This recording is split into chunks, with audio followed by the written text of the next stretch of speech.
అందరికీ నమస్కారం. Social post channel ప్రేక్షకులకి మంత్రబలం కార్యక్రమానికి స్వాగతం.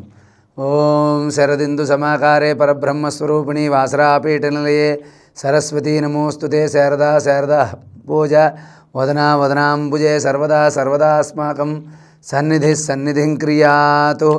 శ్రీమాత్రే నమః. శ్రీ మహాసరస్వత్యే నమః.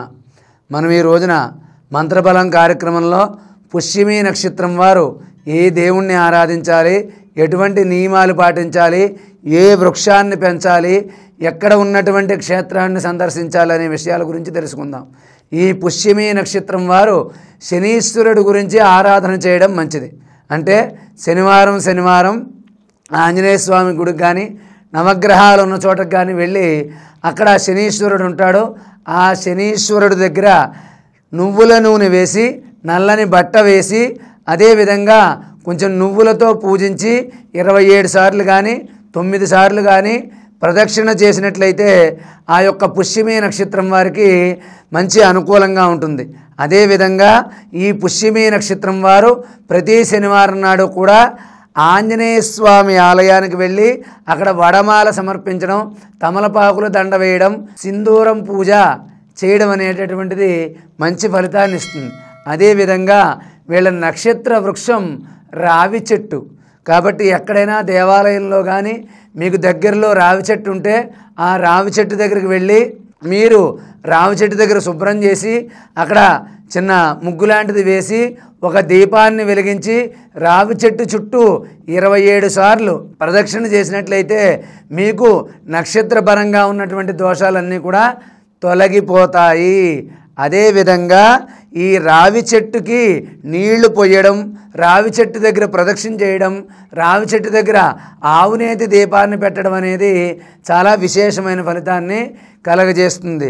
కాబట్టి ఈ పుష్యమి నక్షత్రం వారు ఏ రోజు ఎలా ఉన్నా కూడా శనివారం నాడు ఉదయం నుంచి సాయంత్రం వరకు ఉపవాసం ఉండి ఉదయాన్నే అల్పాహారం తీసుకుని సాయంత్రం మళ్ళీ అల్పాహారం కానీ భోజనం కానీ చేయడం మంచిది.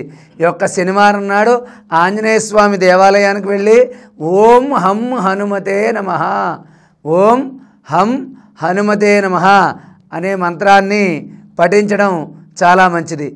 అదేవిధంగా ఈ పుష్యమి నక్షత్రం వారు శనీశ్వరుడి యొక్క ఆరాధన చేయడం, అదేవిధంగా శని సింగనాపూర్ కానీ అయితే మన వర్గల దగ్గర ఉన్నటువంటి శనీశ్వర దేవాలయానికి వెళ్ళి అక్కడ మీ గోత్రనామాలతో మీరే స్వయంగా పూజ చేయించుకోవడం, నెలకు ఒక్కసారో లేకపోతే ప్రతి 3 నెలలకు ఒక్కసారో అక్కడికి వెళ్ళడం అనేది చాలా విశేషమైన ఫలితాన్ని కలగజేస్తుంది.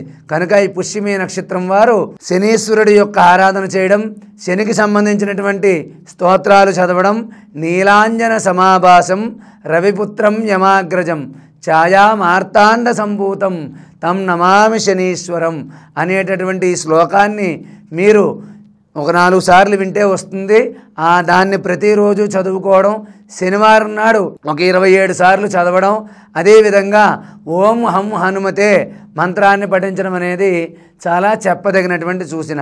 కాబట్టి ఈ పుష్యమి నక్షత్రం వారు నక్షత్రపరంగా ఉన్నటువంటి దోషాలు ఏమైనా తొలగిపోవాలంటే ఇప్పుడు నేను చెప్పిన విధంగా శనీశ్వరుణ్ణి ఆరాధన చేయడం, ఆంజనేయ స్వామిని ఆరాధన చేయడం, శని సింగనాపూర్లో ఉన్నటువంటి ఆ యొక్క శనీశ్వర స్వామివారి దర్శనం చేసుకుని అక్కడ మన గోత్రనామాలతో అభిషేకం జరిపించుకుని, అంతవరకు వెళ్ళడానికి అవకాశం లేని వారు మీ ఇంటి దగ్గరలో ఉన్నటువంటి నవగ్రహాల దగ్గర శనీశ్వరుడికి తైలాభిషేకం జరిపించుకుని అక్కడ నువ్వులు దానం చేయడం, అదేవిధంగా మీరు ఆ పేదవారికి అన్నదానం, వస్త్రదానం, ఏదైనా సరే నూనెతో చేసినటువంటి పదార్థాలు పంచిపెట్టడం పుష్యమి నక్షత్రం వారికి చాలా విశేషమైన ఫలితాన్ని కలగజేస్తుంది.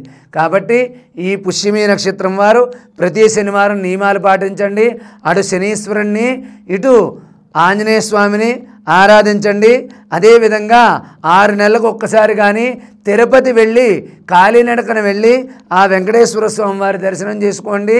మగవారు ఎవరైనా అవకాశం ఉన్నవారు గోవిందమాల పసుపు రంగు వస్త్రాలు ధరించి ఆ యొక్క వెంకటేశ్వర స్వామి పూజ చేసుకుని రోజు కూడా గోవిందనామాల శరణఘోష చెప్పుకోవడం చాలా మంచిది.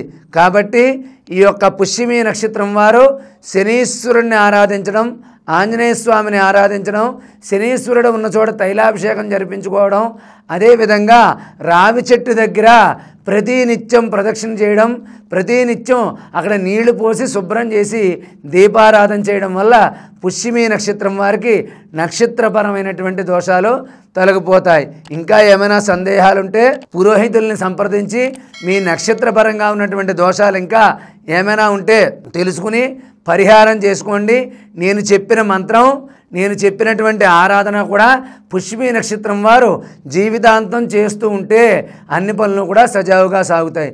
కాబట్టి ఈ యొక్క పరిహారాలు పాటించి ఈ పుష్యమి నక్షత్రం వారు సుఖ సంతోషాలతో ఉండాలని చెప్పి ఆశీర్వదిస్తూ సర్వే జనా సుఖినో భవంతు. స్వస్తి.